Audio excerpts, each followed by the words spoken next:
Hi hello எல்லோருக்கும் வணக்கம். இன்றைக்கி நாம் கிச்சன் அண்ட் ஹோம் மேக்கிங்கில் பார்க்க போகிறது ரொம்ப எளிமையாக செய்திடக்கூடிய ஒரு ஸ்நாக்ஸ் ரெசிபி தான் ரவா குணுக்கு. இது கிட்டத்தட்ட வடை மாதிரி இருக்கும் அப்படின்னு சொல்லலாம். வெளியே நல்ல கிறிஸ்பியாகவும் உள்ள ரொம்ப சாஃப்டாகவும் இருக்கக்கூடியது தான் இந்த ரவா குணுக்கு.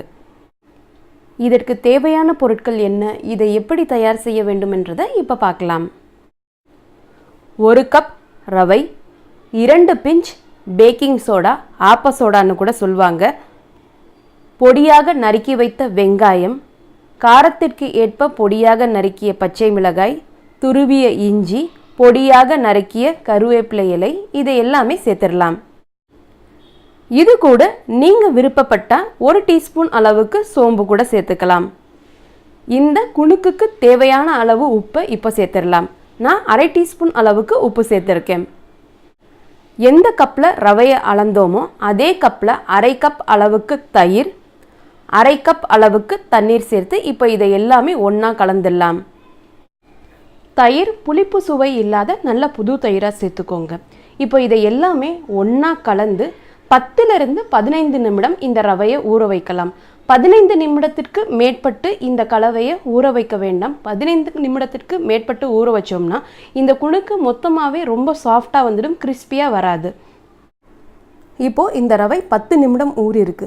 10 நிமிடம் ஊறின பிறகு நீங்கள் கிள்ளி போட்டிங்கன்னா பக்கோடா கிள்ளி போடுற மாதிரி நல்லா ஈஸியாக அது விழணும். அது மாதிரி டெக்ஸ்சரில் இருக்கிற மாதிரி பார்த்துக்கோங்க.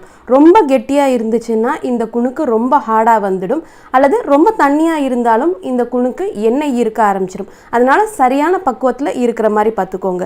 ரொம்ப நீர்த்து போயிருந்தது, நீங்கள் தெரியாமல் கூடுதலாக தண்ணி சேர்த்துட்டிங்கன்னா கொஞ்சமாக அரிசி மாவு வேணால் சேர்த்துக்கோங்க, ரவையை சேர்த்துட வேண்டாம். ரவை ஊறினா தான் ரொம்ப நல்லா இருக்கும். ரவை ஊறாமல் நீங்கள் கடைசி நேரத்தில் ரவையை சேர்த்திங்கன்னா இந்த குணுக்கு ஹார்டாக வர்றதுக்கு வாய்ப்பு இருக்குது. குணுக்கு பொரிக்கிறதுக்கு எண்ணெய் இப்போது நல்லா சூடாகிடுச்சு. நாம் இப்போ குணுக்க சின்ன சின்ன துண்டுகளாக கிள்ளி சேர்த்துக்கலாம்.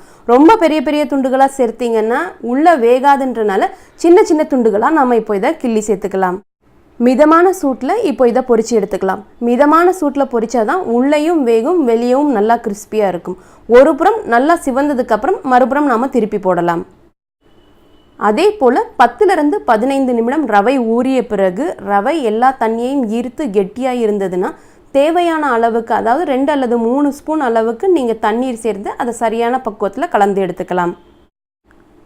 குணுக்கு இருபுறமும் நல்லா பொரிஞ்சதுக்கப்புறம் அதை எடுக்கிறதுக்கு முன்னாடி ஹை ஃப்ளேம் வைத்து ஒரு 30 செகண்ட் மட்டும் இந்த குணுக்கை வறுத்து எடுத்தோம்னா குணுக்குடைய மேற்புறம் நல்லா பொன்னிறமாக சிவந்து கிடைக்கும். அதே மாதிரி அதனுடைய மேற்புறம் நல்லா மொறுமொறுன்னு இருக்கும்.